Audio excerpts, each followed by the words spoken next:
주식으로 했을 때 제일 속상한 게 뭐죠? 팔았는데 올라가는 거잖아요. 맞아요. 그렇죠? 내가 팔면 올라. 네, 사서 물리는 것도 마음은 아픈데 팔았을 때 올라가면 정말 속상하잖아요. 진짜 너무 마음의 상처가. 네. 근데 거기다가 쇼 배팅을 해가지고 떨어지는 거에 배팅을 했는데 올라가면 그 고통이 얼마나 크겠어요, 그죠? 떨어지는 거에 배팅을 하는 거. 네. 저는 절대 떨어지는 거 배팅하지 않습니다. 박세익 대표님과 함께하는 아파트 경자 스팟 3부 시작하겠습니다. 저희가 1, 2부에서 하반기 주식시장 전망에 대해서 좀 두루두루 살펴봤는데 3부에서는 조금 더 실질적인 투자 노하우로 대표님께 한번 여러 질문을 드려볼까 하는데요. 저희가 아까 1, 2부에서 트레이딩과 투자의 차이도 좀 말씀을 해주셨고 여러 좀 주식 투자의 조언을 녹여서 말씀을 해주셨는데요. 성공적인 투자를 하기 위해서 꼭 이거는 해야 된다. 그리고 이건 절대 하지 말아야 된다. 하나씩 정리해 주신다면 어떤 게 있을까요? 하나씩이 아니라 여러 개 네. 말씀을 여러 개 좀 말씀해 드려야 주시면 됩니다. 더 좋습니다. 나는 투자 철학이 뭔가, 네. 나는 투자에 어떤 원칙을 갖고 있는가 한번 생각해 보시는 계기가 됐으면 하고요. 저희가 기관 자금을 많이 운용할 때는 최슬리 투자자문의 투자 철학은 뭔가, 박세익의 투자 철학은 뭔가, 스타일은 뭔가 물어보거든요. 그래서 야구 선수, 축구 선수랑도 많이 비교하는데 내가 이대호 선수인지 아니면 김주찬 선수인지 아니면 요즘 샌디에고에서 활약을 펼치는 김하성 선수인지 알 필요가 있습니다. 근데 우리는 항상 오타니를 꿈꾸죠. 나의 투자 목표는 오타니겠지만 네. 오타니 레벨로 가는 게 어렵기 때문에 정확하게 내가 어디에 적성에 맞고 나는 어떤 투자 철학과 원칙을 갖고 있는지 그런 부분을 이제 확립을 좀 하셨으면 좋겠고요. 제 얘기를 말씀드리면 네. 하락 배팅을 하지는 않습니다. 하락 배팅을 하지 않는 게 첫 번째는요. 우량 주식은 다 우상향한다 했잖아요. 그쵸. 그래서 떨어지는 거에 배팅해서 먹기가 힘들어요. 첫 번째는 먹기가 힘들어요. 두 번째는 뭐냐면 떨어진다는 말은 뭔가 안 좋아져서 떨어지는 거잖아요. 근데 안 좋아져서 기업이 안 좋아지든 펀더멘탈이 안 좋아지든 아니면 매크로한 시장이 안 좋아지든 그 모두가 이래 어떤 고통스러운 국면에 들어가는데 그 고통에서 나는 돈 벌었지롱 이거잖아요. 그렇죠. 네. 그래서 그 심리도 썩 좋은 심리는 아니에요. 그리고 주식 투자로 성공하는 방법, 그리고 인생을 살아가면서 성공하는 방법은 남의 장점을 보는 습관을 길러야지 남의 단점을 보는 습관으로는 절대 성공을 못 합니다. 그래서 내 주변 사람 한번 잘 보세요. 항상 남의 단점을 얘기하는 사람들, 그 사람이 과연 성공적인 삶을 살고 있는가 보면 아니에요. 주식 투자를 잘하기 위해서는 장점을 보는 법을 길러야 되고요. 그런 습관을 가져야 되고, 그렇다면 웬만하면 떨어지는 거에 배팅을 하려고 하면 안 됩니다. 네. 일단 하락 배팅은 금물. 네. 그리고 정신 건강에 정말 안 좋아요. 주식으로 했을 때 제일 속상한 게 뭐죠? 팔았는데 올라가는 거잖아요. 맞아요. 그렇죠? 내가 팔면 올라. 네, 팔면 올라가는 거잖아요. 사서 물리는 것도 마음은 아픈데 팔았을 때 올라가면 정말 속상하잖아요. 진짜 너무 마음의 상처가. 네. 근데 거기다가 쇼 배팅을 해가지고 그걸 떨어지는 거에 배팅을 했는데 올라가면 그 고통이 얼마나 크겠어요, 그죠? 제가 항상 얘기하는 게 주식 투자로 행복한 상상을 하면서 우리가 투자를 해야 되잖아요. 네. 내가 주식 투자를 통해서 나중에 조그만 집이라도 마련하고 나중에 60, 70 됐을 때는 경제적 자유를 이루어서 내가 하고 싶은 거 해야지. 이런 상상을 하고 해야 되는데 일단 그 과정 자체가 굉장히 불건전하다는 거죠. 떨어지는 거에 배팅을 하는 거. 그래서 저는 절대 떨어지는 거 배팅하지 않습니다. 그래서 최근에 우리 일부에서 얘기했던 2차 전지라든지 우리가 오랫동안 주식하다 보면 지금은 너무 비싼 것 같은데 이런 느낄 때가 있거든요. 근데 피터 린치도 그렇게 얘기했어요. 나는 2배 먹어서 정말 이게 고점이다 생각했는데 2배에서 팔았더니 5배 가고 10배 간 게 너무 많았다고 얘기해요. 그래서 주식이 비싼 게 훨씬 더 비싸질 수 있는 게 주식시장이기 때문에 그런 걸 이해하면 절대 떨어지는 거에 배팅을 함부로 하면 안 되고요. 두 번째는 주식시장은 교만한 자의 무덤이라고 제가 제일 처음에 쓴 책에다가 써놨거든요. 제 주변에서 너무 똑똑한 분들이 주식시장에서 폐인이 된 분들이 많아요. 그러면 저분은 정말 우리나라 최고의 대학원을 나왔는데 왜 돈을 못 버셨을까 보면 귀를 닫고 계셔서 그래요. 네, 우리 업계가 보면 네. 고학력자들이 많으신데 보면 남 얘기할 때 안 듣고 자기 얘기만 막 하고 내가 남이 맞아. 네. 내 주식에 대해서 나쁘게 얘기하면 막 화내고 뭐 네, 그런 분들이 우리 업계에서 성공을 못 하셨어요. 그래서 저는 그걸 제가 주니어 때부터 보면서 아, 주식 시장은 교만한 자의 무덤이구나. 저는 제가 주식이 올라간다라고 네. 얘기했을 때 떨어진다고 얘기하는 분들의 유튜브만 골라봐요. 아, 저는 저와 반대되는 네. 얘기하는 사람의 유튜브를 항상 골라보면서 늘 제가 틀릴 수 있다. 예, 그런 오픈 마인드를 유지해야 된다라는 부분이고요. 세 번째는 우리나라 주식시장의 변동성의 특성상 뭐 우리나라뿐만 아닙니다. 뭐 미국 주식 같은 경우에도 작년에 엔비디아, 테슬라, 소위 말했던 그 빵 중에 네. 애플 빼고는 다 70% 가까이 빠졌었어요. 맞아요. 네, 그렇기 때문에 주식은 변동성이 큰 자산이기 때문에 주식으로 돈을 벌든지 주식보다 더 변동성이 큰 자산도 또 있죠. 가상화폐. 네. 가상화폐로 돈을 벌었던 주식으로 돈을 벌었던 그걸 갖다가 변동성이 낮은 자산을 이제 옮길 필요가 있어요. 근데 그걸 안 하고 와, 내가 이번에 70% 벌었으니까 내년에도 70, 내후년에도 70 벌 거다라고 생각하고 했다가 다 까먹잖아요. 계산을 그렇게 해버리면 또 다 까먹을 확률도 높죠. 높아지더라고요. 그렇기 때문에 내가 주식으로 번 돈은 변동성이 낮은 자산으로 옮길 필요가 있고 주식은 불과 같은 성질이라서 땅에 묻지 않으면 없어진다라고 저희 재테크 스승이 20년 전에 얘기해서 그걸 이제 좀 지키는 네. 예, 습관을 가지셨으면 좋겠고요. 그리고 또 하나 마지막으로 하나 말씀드리면 부자가 되는 분하고 쪽박을 차는 분의 특징이 뭐냐면요. 핵심 자산을 팔아서 잡주로 옮겨가요. 아, 네.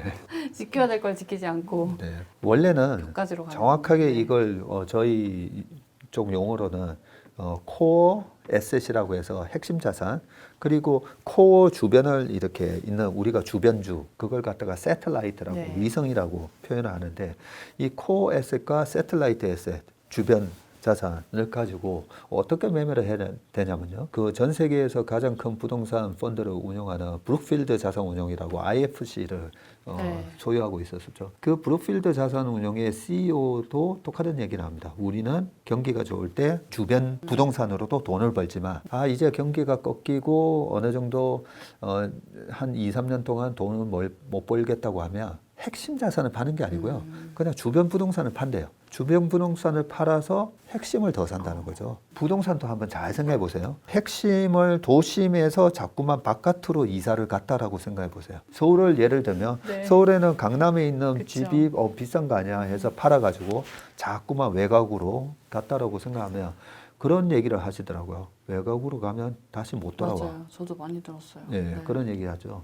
주식도 마찬가지예요. 주식을 자꾸만 핵심 자산을 팔아가지고 막 아까 자꾸만 소정 주변주, 도체 이런 거 예, 주변주를 자꾸 사라고 얘기하거든요. 예, 그래서 거꾸로 가면서 망하는 겁니다. 네. 저희 조카가 네. 2달 전에 계좌를 보여주는 거예요. 계좌 예, 공개를 할아버지한테 네. 이제 받은 용돈으로 주식을 3년 전에 이제 사놨는데 네. 150만 원, 100만 원씩 몇 종목을 쭉 깔아놨는데 에코프로가 2,300%가 나는 거예요. 23배 정도 올랐죠. 네. 네, 2,300% 나서 150만 원이 3,800만 원인가 뭐 이렇게 돼 있는 거예요. 그래서 팔아라. 네, 팔고 네이버를 사라고 그랬어요. 요즘 네이버 사라고 얘기하면 무슨 네이버 지금 이 지금 타이밍에 이 타이밍 무슨 네이버야 뭐 이러겠죠. 그러면서 이제 그 저희 조카한테도 설명해 줬죠. 네. 성장성이 높은 그런 산업에 들어가서 네. 돈을 벌고 네가 3년 반 동안 그 주식을 갖고 있은 게 너무 잘했다. 그러니까요. 그죠? 너무 잘했다. 그러면 그 주식을 가지고 또 다른 네. 예, 또 초전도체 네. 그렇게 옮겨가는 게 아니라 주식 시장에 있어서의 핵심 자산은 뭘까? 핵심 자산은 뭔지 설명을 해줬어요. 24시간 중에 우리가 가장 많이 소비를 하고 있는 시간이 뭔가라고 보면 네이버 제일 많이 쳐다보고 있지 그러네요. 않나요? 계속 그죠? 검색하고 그쵸? 캘린더 입력하고 전자상거래도 저희 직원들 중에서 제가 물어봤어요.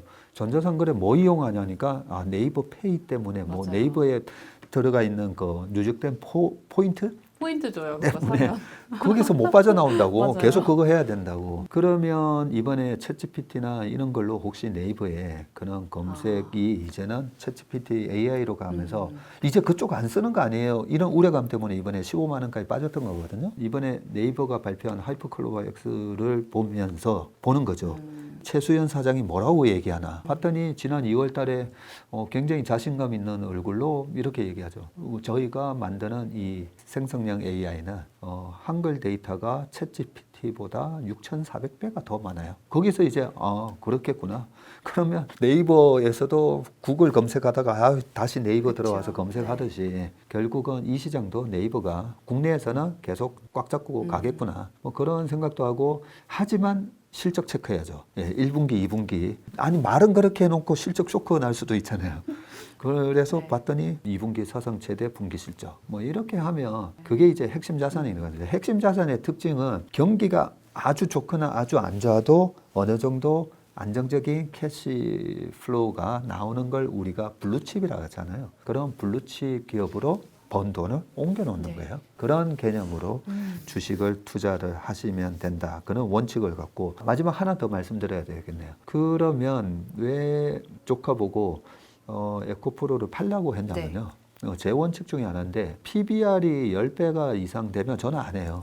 PBR 10배 이상으로 가서 14배나 16배 정도 찍고 떨어지는 경우가 되게 많거든요. 네. PBR 10배를 뚫을 때는 지켜보기는 하는데 13배, 14배 이렇게 되면 팔아야 되는데 카카오 같은 경우에도 2020년 말에 그 카카오의 BPS 북밸류를 보면 주당 14,000원이었거든요. 근데 21년도에 17만 원 갔잖아요. 그러면 PBR이 10배가 넘어선 거죠. 그때부터는 조심해야 되는 거예요. 그래서 조카한테도 그냥 삼촌은 그런 원칙을 갖고 있다. 그것 때문에 이때까지 성장주를 저 위에서 물려가지고 고생하는 경우는 없었다라는 얘기를 하기 때문에 PBR 저 자산 대비해서 10배의 프리미엄을 주고 사는 거거든요. 비쌀 때는 사지 않는 어떤 원칙을 정해놓으셨으면 좋겠어요. 네. 하락 배팅은 일단 금물, 그리고 기다려라. 코어를 유지해라. 또 PBR 10배 이상인 주식을 좀 사려고 하실 때는 신중하셔라. 이렇게 좀 정리를 해볼 수 있을 것 같아요. 자, 저희가 긴 시간에 걸쳐서 이 한국 주식에 대한 이야기를 좀 해봤는데요. 미국 주식 이야기도 한번 여쭤봐야 될 것 같습니다. 동학개미 운동 한창 벌어질 때 그 뒤를 이어서 서학개미다 해서 밤잠을 설치시면서 또 미국 주식 투자하셨던 분들 계신데 미국 주식 전망에 대해서는 좀 어떻게 보고 계십니까? 네. 동학개미에서 서학개미 얘기하시니까 네. 21년도가 생각이 나는데요. 네. 21년도에 하반기에 되면 이런 얘기를 하죠. 그때 당시에 미국 주식시장이 계속 우리 시장은 지지부진해지는데 미국 시장은 계속 사상 최고가를 뚫다 보니까 국장 안 돼. 미장으로 와. 이러면서 맞아요. 그죠? 예, 그렇게 하는데 그때 당시에 S&P 500이 PER 24배까지 올라가거든요. 올라가는데 이제 개별 기업들의 주식의 레벨을 보면 알잖아요. 제가 뭐 좋아했던 테슬라부터 시작해가지고 살 게 없는 거예요. 네, 살 게 없는데 미국장은 무조건 그냥 올라가는 장이니까 아유 그냥 국장 팔가지고 미장으로 와 이런 얘기들이 하반기 내내 나왔었죠. 그걸 보면서도 되게 우려를 했고 뭐 20년 말에는 캐시우드의 환상을 얘기할 때 제가 캐시우드 포트폴리오 딱 보고 저는 그냥 용감한 언니네.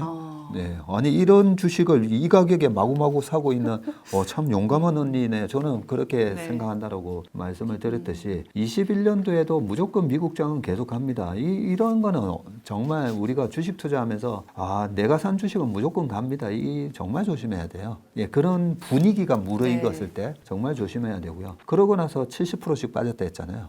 그래서 항상 밸류에이션을 해보는 습관을 들여야 되고 그 24배까지 갔던 게 PER 15배까지 빠졌다가 3,500까지 갔다가 지금 4,500 근처 왔는데 PER이 또 20배가 됐어요. 지난번 24배까지 갔을 때만 하더라도 금리가 낮았었잖아요. 그랬었죠. 네, 근데 지금은 금리가 되게 높아요. 그러면 모든 자산은 금리와의 함수거든요. 부동산이든 뭐든 다 이 금리와 비교를 하면서 오죽하면 전 세계에서 주식으로 돈 제일 많은 사람이 누구예요? 워런 버핏이잖아요. 워런 버핏이 최근에는 2년물 국채를 산대요.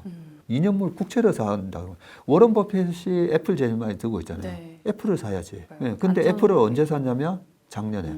작년에 주가가 많이 떨어져 있을 때 워런 버핏이 애플 주식을 사니까 그렇게 보도가 나옵니다. 워런 버핏이 6주 만에 애플 주식을 다시 샀다. 그러면 왜 재작년에 우리가 모두 국장 가서 그냥 애플 오늘이 마지막이에요 막 이런 댓글들 달리면서 올라갈 때는 안 사셨잖아요. 그러게요. 오히려 팔았죠 좀. 근데 작년에 확 떨어지니까 거기서 다시 사잖아요. 그렇기 때문에 그 밸류에이션을 보고 하는 네. 거거든요. 밸류에이션. 그렇다면 지금은 왜 워런 버핏이 단기간에 5%를 아무 위험 없이 주는 미국 국채가 애플 주식보다는 낫다라는 거예요. 그러면 워런 버핏의 얘기를 보면 애플 주식이 PR이 30배예요. 네. 예, 30배다 보니까 안 샀고 최근에 중국에서 한마디 한 것 때문에 애플 주식이 어제 3.6% 빠졌어요. 그 중국의 공기업이나 공기업 성격에 근무하는 사람들은 업무 중에 애플 휴대폰을 쓰지 마라. 아니 업무 중에도 우리 가끔씩 전화 써야 되잖아요. 슬랙 같은 거 해야 되는데.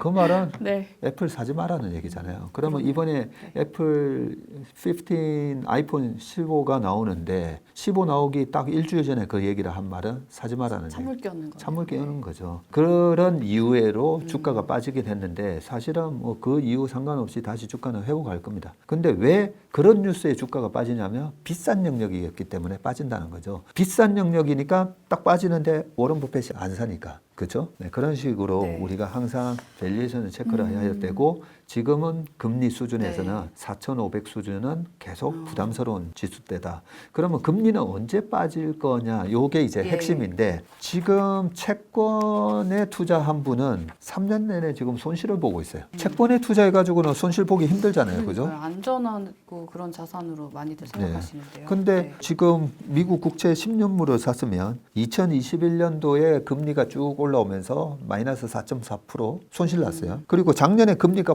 빵 치고 올라가면서 마이너스 17.8% 손실 났어요. 2년 연속 손실이 났는데 지금 이 국채 금리가 4.3, 4.2 이러면서 올해도 손실이 나 있어요. 올해도.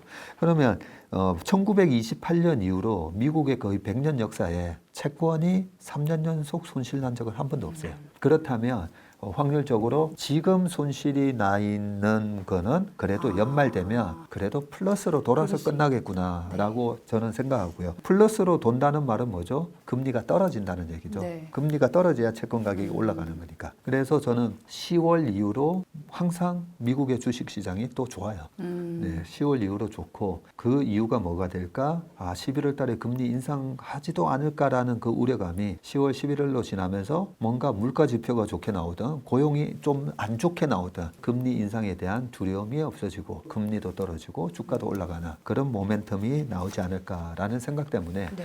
이번 9월에서 10월 넘어가는 때까지는 조금 참고 계시다가 떨어지는 그런 모멘텀이 나오면 좀 사시면 될 것 같고 일부에서 계절성을 말씀드렸잖아요. 코스피, 코스닥의 계절성을 말씀드렸는데 미국은 12개월 중에 제일 안 좋은 달이 9월 달이에요. 9월 달이 100년 역사 중에 네. 유일하게 평균 상승률이 마이너스가 난 달이 9월이에요. 그리고 25년 평균을 내보면 9월 마이너스, 네. 2월 달 마이너스예요. 네, 그래서 나머지 달은 거의 다 올라갈 확률이 높으니까 이번 9월 조정을 잘 이용해서 네. 조금 뭐 안 좋은 뉴스로 떨어질 때 좀 쌀 때 사시면 될 것 같다. 그런 네. 말씀을 드리겠습니다. 이거 궁금하실 것 같아요, 시청자분들이. 홀수에 코스닥 좋고 짝수에 나쁘고 미국장 9월에 안 좋다고 하셨죠, 지금. 네. 이런 게 약간 어떻게 보면 누가 들으면 그게 역사가 그렇게 말해주는 것 같긴 한데 왜 그럴까? 뭐 장난해? 뭐 이렇게 생각하실 수도 있을 것 같은데. 그 왜 그런지는 아직까지 밝혀진 게 없습니다. 네, 밝혀진 뭐 네. 없지만 근데 참 신기하네요. 우리나라 네. 시장도 9월이 제일 안 좋아요. 우리나라는 설명할 수 있어요. 왜냐하면 네. 아까 2월 안 좋고 9월 안 예, 좋다 예. 했잖아요. 9월 달에는 추석이 있어요. 그죠? 9월 말에서 10월 초에 있거든요. 네. 그럼 뭐 주식이 제일 싫어하는 건 뭐죠? 불확실성이죠. 맞아요. 내가 추석 연휴에 휴가가 있는 동안에 미국장에서 뭔 맞아요. 일이 일어나면 그러면 어떡하나 해서 2017년도에도 강세장에 9월달 보면 네. 눌림목을 주고 그런 현상 때문에 명절 효과로 우리나라 시장이 약한 경향이 있다. 네. 이렇게 보시면 될 것 같습니다. 네. 참 오늘 박세익 대표님과 함께요. 뭐 여러 역사 공부도 한 것 같고 종목 공부도 한 것 같고 또 국경을 넘어서 미국까지도 가봤는데요. 결론은 겸손을 잃지 말아야겠다. 이런 생각이 드는 그런 시간이었던 것 같습니다. 자, 오늘 출연해주신 우리 박세익 대표님께 다시 한번 감사 인사드리면서요. 다음에 저희 또 한번 나와주십시오. 고맙습니다. 수고하셨습니다. 네, 저는 지금까지 경제 크리에이터 신지은이었고요. 구독과 좋아요, 알림 설정까지 꼭 부탁드립니다. 다음에 뵙겠습니다.